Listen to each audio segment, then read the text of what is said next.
नमस्कार स्टूडेंट्स। आज हम बात करने वाले हैं ऑस्कर वाइल्ड की एक बहुत ही brilliant comedy the importance of being earnest के बारे में। तो चलिए साथ मिलकर एक्ट 1 के विट और सटायर को ब्रेक डाउन करते हैं। सबसे पहले जरा इसके सबटाइटल पर गौर कीजिए। A trivial comedy for serious people, मतलब गंभीर लोगों के लिए एक मामूली सी कॉमेडी। और यहीं पर दोस्तों ऑस्कर वाइल्ड का जीनियस छिपा है। ये उनका पहला क्लू है उनकी सटायरिकल स्टाइल का। वो जैसे अपने दर्शकों से कह रहे हो, अरे आप लोग खुद को और अपने समाज को कितना सीरियसली लेते हैं। चलिए मैं दिखाता हूं कि आपकी ये सारे गंभीर मुद्दे असल में कितने खोखले और मजेदार हैं।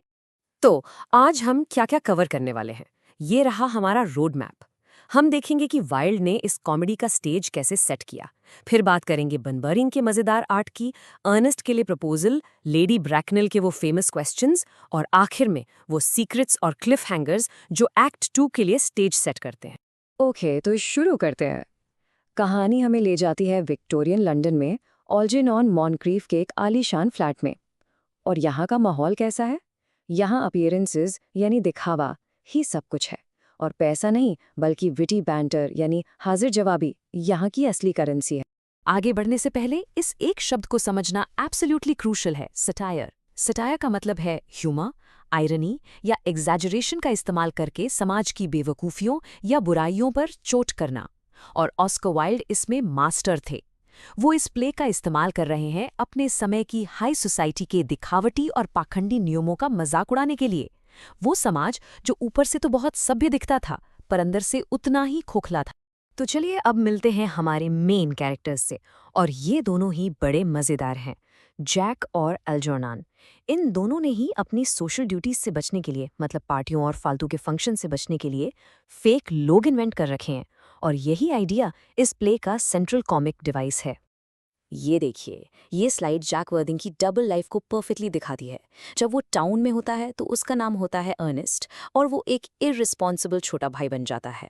लेकिन जैसे ही वो कंट्री में वापस आता है वो बन जाता है जैक, एक बहुत ही सीरियस और रिस्पेक्टेबल गार्डियन। और ये बात जैक खुद कबूल करता है।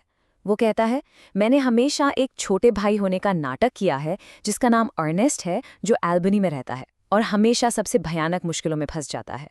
तो ये जो फिक्शनल भाई अर्नेस्ट है ना, वो असल में जैक का लंदन आकर प्लेजर करने का एक एक्सक्यूज। अब जैक तो ये करता ही है, लेकिन अल्जर्नॉन इस काम में उससे भी एक कदम आगे है। वो इस डबल लाइफ जीने की आर्ट के लिए एक नया शब्द ही बना देता है, बनबुरिस्ट। और उसका अपना एक्सक्यूज कौन है? एक काल्पनिक, हमेशा बीमार रहने वाला दोस्त जिसका नाम है बनबुरी। जैसे ही अल्जर्नॉन को किसी बोरिंग डिनर से बचना होता है, बनबुरी की तबीयत अचानक खराब हो जाती है और अल्जर्नॉन को उसकी देखभाल के लिए कंट्री जाना पड़ता है। तो यहाँ पे क्रूशियल पॉइंट क्या है? वो ये है कि ये दोनों ही आदमी, जैक और अल्जर्नॉन, धोखे का इस्तेमाल कर रहे हैं अपने लिए फ्रीडम क्रिएट करने के लिए। एक ऐसी सोसाइटी में जो बहुत रिस्ट्रिक्टिव है, जहाँ हर चीज़ नियमों से बंधी है। तो ये बनबरिंग सिर्फ एक मजाक नहीं है, ये उस सोसाइटी के खिलाफ एक छोटा सा पर्सनल विद्रोह है। ओके, धोखे और डबल लाइव्स की बात तो हो गई।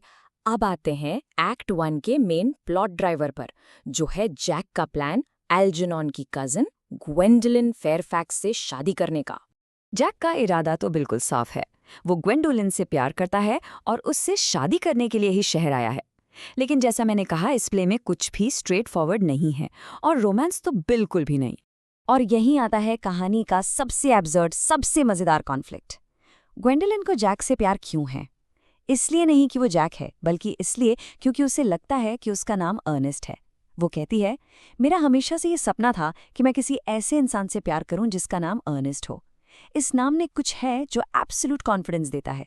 सोचिए जरा, ये स्लाइड ग्वेंडोलिन की सोच को परफेक्टली कैप्चर करती है।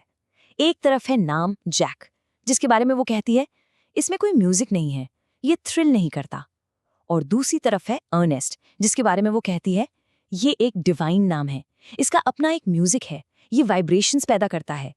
ये कितना सुपरफिशियल है ना। और वाइल्ड इसी सतहीपन का मजाक उड़ा रहे हैं। वो दिखा रहे हैं कि इस सोसाइटी में इंसान की पर्सनैलिटी से ज्यादा उसके नाम को इंपॉर्टेंस दी जाती है। तो ग्वेंडोलिन तो प्रपोजल एक्सेप्ट कर लेती है अर्नेस्ट नाम की वजह से। लेकिन अब जैक को फेस करना है the ultimate obstacle, the final boss, उसकी डरावली माँ लेडी ब्रैकनेल। और जैसे ही लेडी ब्रैकनल आती हैं, इंटेरोगेशन शुरू हो जाता है। वो इस मैरिज प्रपोजल को रोमांस की तरह नहीं, बल्कि एक बिजनेस इंटरव्यू की तरह ट्रीट करती है। जैक के इनकम, प्रॉपर्टी, फैमिली बैकग्राउंड, हर चीज पर सवाल होते हैं, और ये दिखाता है कि उस हाई क्लास सोसाइटी के लिए शादी प्यार नहीं, बल्कि एक सोशल और फाइनेंशियल डील हुआ करती थी। और उनके लॉजिक का पहला नमूना देखिए। जब जैक बताता है कि वो स्मोक करता है, तो लेडी ब्रैकनल कहती हैं, मुझे ये सुनकर खुशी हुई। एक आदमी के पास हमेशा किसी न किसी तरह का ऑक्यूपेशन होना चाहिए। मतलब स्मोकिंग एक ऑक्यूपेशन है। ये उनकी बिजार प्रायोरिटीज को दिखाता है। और फिर आती है इंग्लिश लिटरेचर की सबसे फेमस लाइन्स में से एक। जब जैक बताता है कि उसके माता पिता नहीं हैं, तो वो कहती हैं, एक पेरेंट को खोना मिस्टर वर्थिंग एक दुर्भाग्य माना जा सकता है, दोनों को खो देना लापरवाही लगती है। ये लाइन हाई फॉर्मेलिटी और कंप्लीट अब्सर्डिटी का परफेक्ट ब्लेंड है। तो लेडी ब्रैकनल पूछती है कि तुम्हारे पेरेंट्स हैं कहाँ, और जैक बताता है कि वो अपने पेरेंट्स को नहीं जानता, क्योंकि उसे बचपन में कोई छोड़ गया था। और यहीं से कहानी का सबसे शॉकिंग रिवील होने वाला है। लेडी ब्रैकनल पूछती हैं, कहाँ मिला था? और जैक का जवाब इंटेरोगेशन का क्लाइमैक्स है। वो कहता है, एक हैंडबैग में। बस ये सुनते ही लेडी ब्रैकनल का फाइनल वर्डिक्ट आ जाता है। वो कहती हैं, एक क्लोकरूम में शादी करना और एक पार्सल के साथ गठबंधन बनाना। Good morning mister वर्थिंग।